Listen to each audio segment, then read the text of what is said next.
Hello everyone, I wanted to talk to you again today about some more logical fallacies. We discussed four the last video.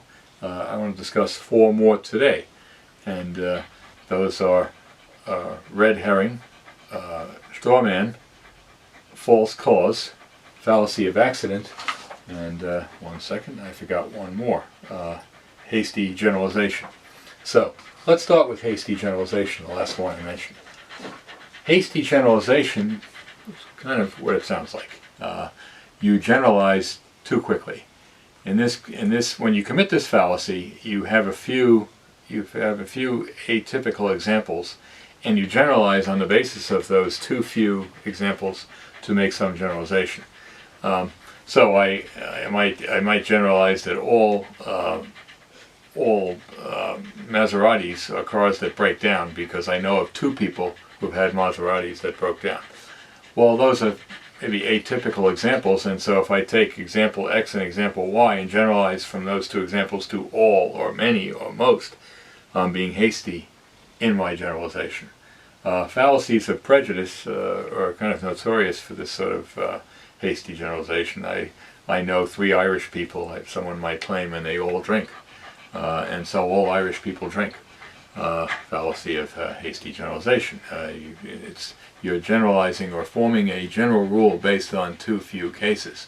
So now there are some generalizations that are very good generalizations, but we have to be careful in saying that just on the basis of several examples that they all work like this.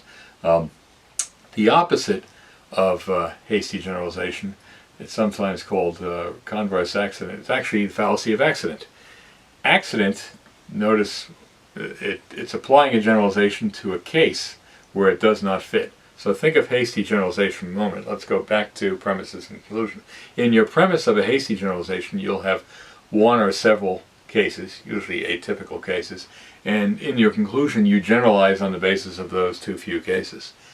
In accident, you do the reverse. You have a generalization in the premise, and you misapply the generalization in the conclusion, right? And to a specific case where it does not fit. You might call this the fallacy of exceptions. That might be a better name because you're failing to acknowledge that there are exceptions to generalizations. The Vice President committed this one fairly recently. He was asked about why people at rallies and churches were not forced to wear masks. And he said that it was their First Amendment right for free expression and to gather freely, to congregate, and do as they choose. Well, the First Amendment does give you the right to have a rally and express yourself in writing or speech, but does it allow you any kind of expression? Does it allow you the expression to not wear a mask and potentially harm other people? I don't think so. If we said that, we'd say that your First Amendment rights allow you to smoke in the classroom or smoke in the hallway, even though that's the secondhand smoke would damage someone else. So here's a generalization, the generalization in the premise being the First Amendment, which gives us the general right to express ourselves in writing and protest and in speech, but it doesn't apply to these exceptional or accidental cases, and that's where the name comes from, the fallacy of accident. So you'll have to bear that in mind. Alright, so then there's the fallacy of false cause. False cause takes one of two forms. One is what's called post hoc ergo propter hoc. A little Latin expression means after this, therefore because of this. And the other one is called non causa pro causa, which is mistaking what is not the cause for the cause. Let's take the first one, the post hoc ergo propter hoc. Let's say that someone was put into the ball game late. You're watching the game, and in the 7th inning they brought in a center fielder who relieved the starting center fielder, and the team that he played on rallied to victory. And you might say the team won because after he was put in the game. Therefore, because he was put in the game. Well, just because after this they won after he was put in the game doesn't mean they won because he put into the game. Post hoc ergo propter hoc. False cause fallacies are whenever you mistake something which is not the cause for the cause. There's been a lot of this lately with the mythology surrounding the virus. people saying that UV light will fix the virus. The president said have some bleach will cure the virus. Hydroxychloroquine would cure the virus. These are false causes. No evidence for these scientifically, so they are false cause fallacies. So you have to be careful. Science, we could say, is to search for causes.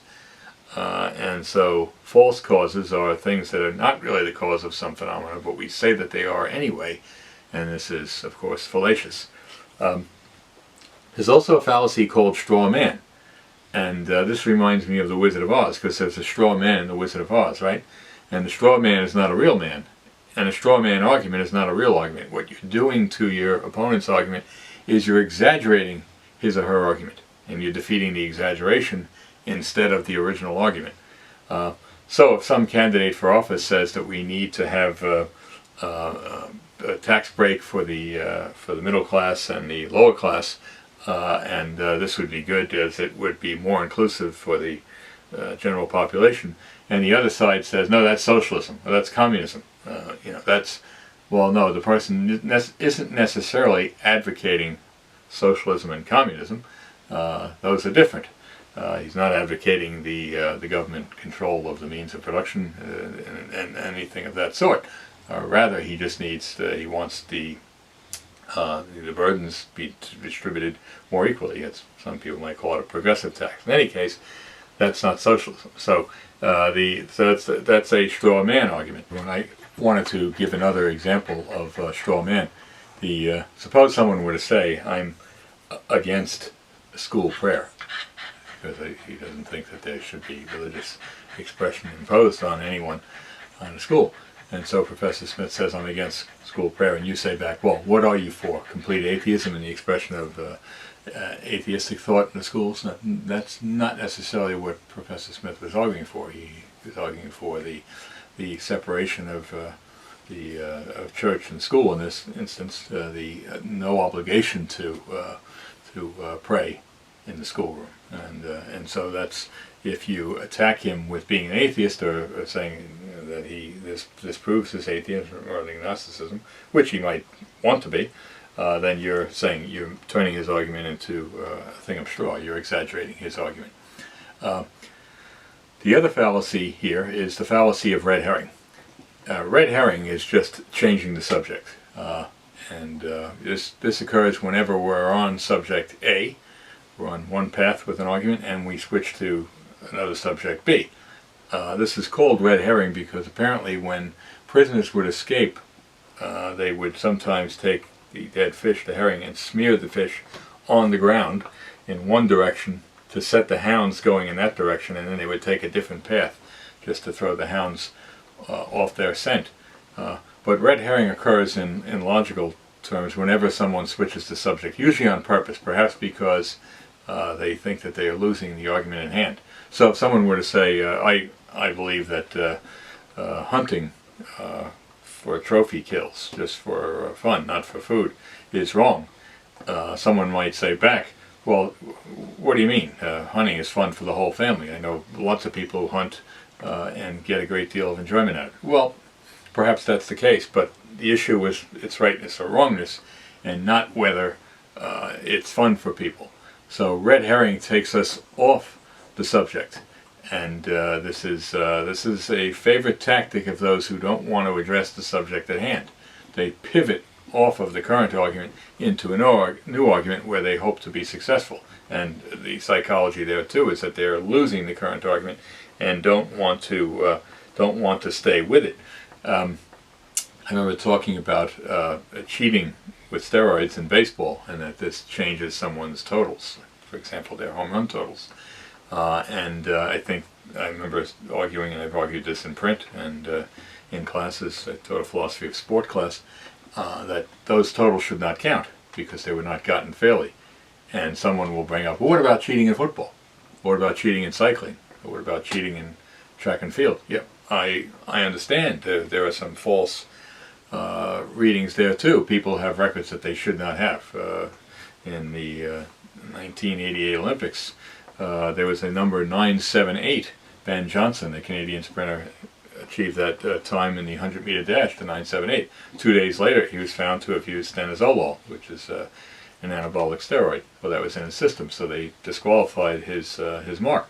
Yeah, I understand that shouldn't count either, but I wasn't talking about that. I was just talking about it in baseball. So if you switch the subject like that, then you are guilty of the red herring. So those 5 fallacies, if you learn them, you'll have 9 altogether, and you should be able to do the exercises that we have that I've posted for you on Blackboard. Okay? So thank you.